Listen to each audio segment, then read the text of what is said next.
ಅತ್ಯಾಚಾರದ ಆರೋಪಿಯನ್ನ, ಅತ್ಯಾಚಾರಕ್ಕೊಳಗಾದ ಹೆಣ್ಣು ಮಗುವಿನ ಕುಟುಂಬದವರೇ ಬಿಡಿಸ್ಕೊಂಡು ಬರ್ತಾರಂತೆ. ಅದೇ ಹೆಣ್ಣು ಮಗುವಿನ ತಂದೆಗೆ ಅವ್ರದ್ದೇ ಮನೆಯಲ್ಲಿ ಯಾರೋ ಸ್ಲೋ ಪಾಯ್ಸನ್ ಹಾಕಿ ಕೊಂದಾಕ್ಬಿಡ್ತಾರಂತೆ.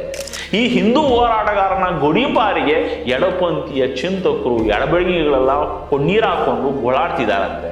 ದೂರುದಾರರೇ ಸಾಕ್ಷಿದಾರರಾಗೋದಂತೆ, ಸಾಕ್ಷಿ ದೂರುದಾರನೇ ಆರೋಪಿ ಆಗೋದಂತೆ, ಅಮಾಯಕರಿಗೆ ಬ್ರೈನ್ ಮ್ಯಾಪಿಂಗ್ ಆಗೋದಂತೆ, ಅತ್ಯಾಚಾರಿಯನ್ನ ಸಂತ್ರಸ್ತೆ ಕುಟುಂಬದವರೇ ಬಚಾವ್ ಮಾಡೋದಂತೆ, ಮಗಳನ್ನೇ ಅತ್ಯಾಚಾರ ಮಾಡಿದ ಪಾಪಿಯನ್ನ ಅಮಾಯಕ ಅನ್ನೋದಂತೆ, ಅಮಾಯಕ ಹುಡುಗರನ್ನ ಹಿಡ್ಕೊಂಡು ಬಂದು ಬ್ರೈನ್ ಮ್ಯಾಪಿಂಗ್ ಮಾಡಿಸೋದಂತೆ. ಸಂತ್ರಸ್ತೆ ತಾಯಿ ಸಮಾವೇಶದಲ್ಲಿ ಕಣ್ಣೀರು ಹಾಕೊಂಡು ಭಾಷಣ ಮಾಡುವಾಗ ಅದನ್ನ ನೋಡಿ ಅವರದ್ದೇ ಲೇಡಿ ಲಾಯರು ಅಂತ ನಗೋದಂತೆ.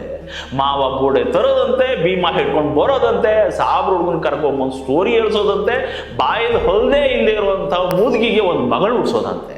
ಆಮೇಲೆ ಇದೆಲ್ಲ ಸುಳ್ಳಂತೆ, ಬೋರ್ಡೆ ಗ್ಯಾಂಗ್ ಅಂತೆ, ಇವ್ರಿಗೆ ಯಾರಿಗೂ ನಾಚಿಕೆ ಮಾನ ಮರ್ಯಾದೆ ಏನೂ ಇಲ್ವಂತೆ. ಛೇ ಛೇ ಛೇ ಛೇ ಛೇ.